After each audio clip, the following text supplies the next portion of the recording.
Have you ever tried to describe how something moves? It can be surprisingly tricky. You might say, it started slow, then sped up, then stopped. That's a good start. But what if we could see that story? What if we could map it out, moment by moment, in a way that's perfectly clear?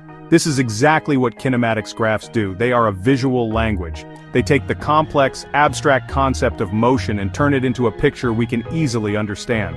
These graphs aren't just for physicists in a lab, they are powerful tools for anyone who wants to truly grasp how things get from one place to another. They let us see the invisible forces and changes at play. So, what are we really looking at? At its core, motion is about change. Your position changes, your speed changes, the direction you're heading changes. Kinematics graphs capture these changes over time. They plot a specific quantity, like position, velocity, or acceleration, on the vertical axis against time on the horizontal axis. Think of it like a comic strip of an object's journey. Each point on the graph is a single frame, a snapshot of what the object was doing at that exact instant.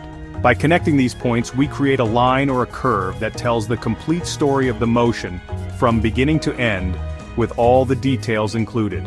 This visual approach is incredibly powerful. Instead of just reading numbers in a table, we can see the patterns. Is the line straight? Is it curved? Is it steep or flat? Each of these visual cues has a specific physical meaning. A steep line might mean rapid change, while a flat line might mean no change at all. We can compare the motion of two different objects simply by looking at their respective graphs, side by side. This ability to see and compare motion makes these graphs an essential tool, transforming difficult physics problems into intuitive visual puzzles that we can solve just by looking. The three main characters in our story of motion are position, velocity, and acceleration. Consequently, we have three main types of graphs: position time graphs, velocity time graphs, and acceleration time graphs. Each one tells a different part of the story. The position graph tells us where an object is. The velocity graph tells us how fast and in what direction it's moving. And the acceleration graph tells us how its velocity is changing.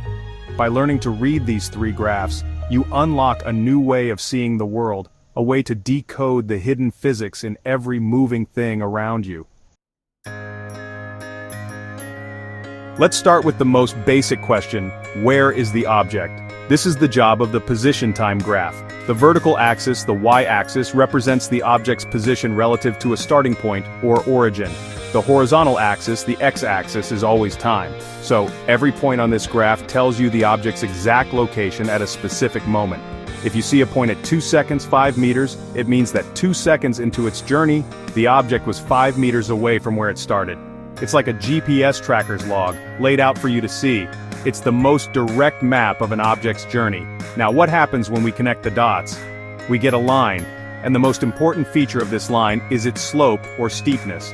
The slope of a position time graph tells you something crucial: the object's velocity. Think about it. Slope is rise over run. In this case, that's the change in position divided by the change in time. And what is the change in position over time? It's velocity. A steep slope means the position is changing quickly, so the object is moving fast. A shallow, less steep slope means the object is moving slowly. It's an incredibly intuitive relationship. What if the line is perfectly flat, completely horizontal? A flat line has a slope of 0. If the slope is velocity, then a 0 slope means 0 velocity. The object is not moving. Its position is not changing as time ticks by.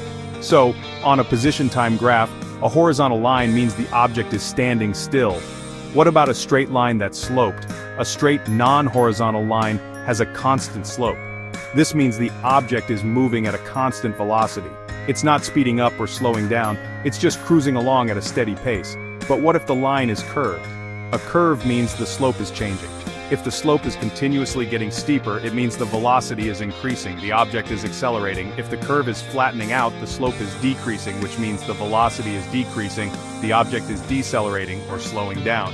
So just by looking at the shape of the line on a position time graph, you can instantly tell if an object is stopped, moving at a steady speed, speeding up, or slowing down. It's a complete story of the object's velocity hidden in the shape of its path.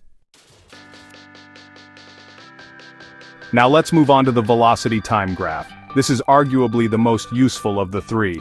Here, the vertical axis represents the object's velocity, and the horizontal axis, as always, represents time. This graph doesn't tell you where the object is directly, Instead, it tells you how fast it's going and in which direction. A value of 10 meters per second means it's moving at 10 meters per second in the positive direction, while a value of negative 10 meters per second means it's moving at the same speed but in the opposite negative direction. The zero line is critical. Anytime the graph touches the horizontal axis, the object has momentarily stopped.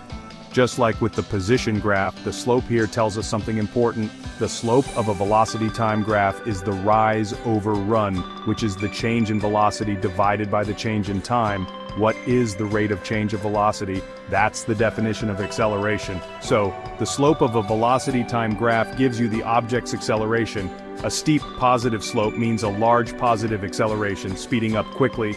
A flat horizontal line means zero slope, which means zero acceleration. The object is moving at a constant velocity. A negative slope means the object is decelerating or accelerating in the negative direction. This is where a new, powerful trick comes into play: the area under the curve. If you calculate the area of the shape between the graph's line and the horizontal axis, you find something amazing. That area is equal to the object's displacement, how far it has moved from its starting point. Imagine an object moving at a constant velocity of 10 meters per second for 5 seconds. The graph would be a flat horizontal line at 10 meters per second. The area underneath it would be a rectangle with a height of 10 meters per second and a width of 5 seconds. The area is height times width, 10 meters per second times 5 seconds equals 50 meters. This is the displacement. This area trick works even for changing velocities. If the graph is a sloped line forming a triangle, you can find the area using the formula 1/2 times base times height. This will still give you the total displacement. This concept is one of the cornerstones of kinematics. It connects two different ideas, velocity and displacement, in one simple visual tool. So, a velocity time graph doesn't just tell you how fast an object is moving, it also holds the secret to how far it has traveled. It's a 2-for-1 deal packed with physical information. Finally, we arrive at the acceleration time graph. This graph plots acceleration on the vertical axis against time on the horizontal axis. In many introductory physics problems, the situations we study involve constant acceleration. For example, an object in free fall near the Earth's surface experiences a constant downward acceleration of about 9.8 meters per second squared. On an acceleration time graph, this would be represented by a simple, straight, horizontal line at the value of negative 9.8 meters per second squared if we define up as positive. This graph tells us the story of how the velocity is changing from moment to moment. The slope of an acceleration time graph represents the rate of change of acceleration, a concept sometimes called jerk. For most introductory physics, we don't need to worry about the slope of this graph, as we typically deal with constant or zero acceleration. So you'll most often see horizontal lines. A horizontal line at zero means the acceleration is zero, which implies the object is moving at a constant velocity. A horizontal line at any other value, positive or negative, means the object is experiencing a constant, unchanging acceleration. It's the simplest looking graph, but it sets the stage for all the changes in motion. Just as with the velocity time graph, the area under the acceleration time graph has a profound physical meaning. The area under the curve of an acceleration time graph represents the object's change in velocity. Let's take that object with a constant acceleration of 2 meters per second squared for 4 seconds. The graph is a horizontal line at 2 meters per second squared. The area under this line is a rectangle. The area is height times width, which is 2 meters per second squared times 4 seconds equals 8 meters per second. This means that over those 4 seconds, the object's velocity increased by 8 meters per second. It doesn't tell you the final velocity, but it tells you exactly how much it changed. In conclusion, these three graphs, position, velocity, and acceleration versus time, are more than just lines on a page. They are a narrative framework for understanding motion. They allow us to translate the physical world into a visual format where relationships become clear.